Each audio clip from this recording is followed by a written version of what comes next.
The city lay under a late July haze, the downtown lights flickering like distant fireflies. It was just after dawn when viral footage began spinning across social media, images of chaos, violence, and raw pain set against the backdrop of Cincinnati's historic street start. It began at 3:25 am on a quiet side of July 26, 2025. Music from the jazz festival still lingered in the night air as groups of revelers spilled into bars, onto sidewalks, and into the early morning shadow.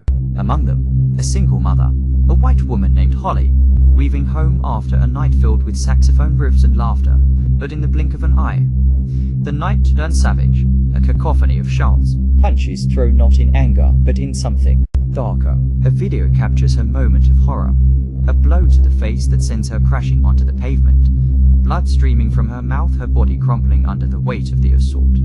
Another victim, a man in a white t-shirt, tumbles to the ground, surrounded, struck again and again by people in a frenzy.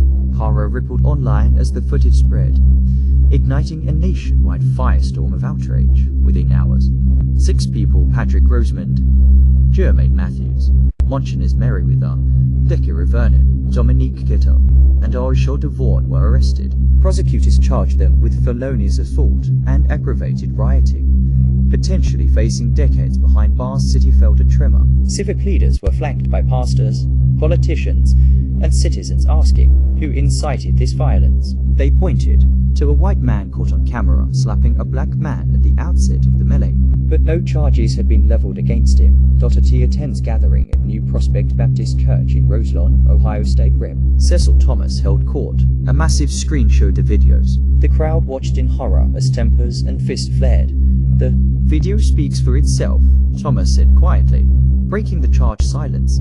He looked toward the crowd. Yet, the only people charged are those who look like me. His words cut deeper than the video. We deserve answers, and we demand justice even for the person who instigated the violence. Religious leader Pastor Leslie Jones stood at the MIC. Our community is restless. They're watching. She paused, letting her words settle. If you don't prosecute this man in the next 24 hours, know that people vote, even old folks, they know how to answer. She warned Counselor Tracy Hunter, an attorney and former juvenile court judge, spoke with crisp precision. It's easy to manipulate the charges, she observed, glaring at the crowd. In this case, 6 black individuals are indicted, but not the white person who incited the riot.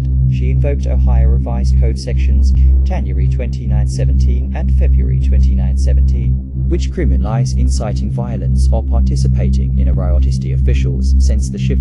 Mayor After Purival later affirmed that all individuals involved in the violence should be held accountable. Justice hasn't been fully served until everyone is charged, he said, calling for additional prosecutions as soon as possible. But the tension ran deeper. Pastor Damon Lynch held up his phone, paused the video at the precise moment the white man struck the first blow. What incited the rioting? He asked. If it was a slap, then that slap must be answered for. Silence rippled across the room as the implications settled in. Meanwhile, law enforcement maintained the investigation was ongoing. Police Chief Teresa Theach confirmed 6 arrests but declined to discuss the slapper's potential charges. She emphasized transparency and pledged to release bodycam footage soon in the streets.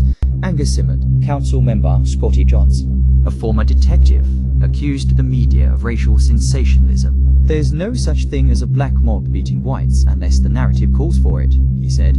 We can't let national commentary derail decades of community progress. From the mouth of Ohio's political class, the uproar was swift. Critics chastised Councilwoman Victoria Parks after she dismissed the victim's trauma with the chilling words, "They asked for the beatdown." That remark sparked fierce backlash, even calls for her resignation. Meanwhile, national voices chimed in. Vice President J.D. Vance, gubernatorial candidate Vivek Ramaswamy, and political influencers seized on the footage, pinning labels of lawlessness on Cincinnati. But in the church pews, Cincinnati's black leaders pushed back, determined to retake the narrative, refusing to be drawn into fear or division. They demanded a fair, accountable justice process. In the days following, the city began preparing new patrol strategies.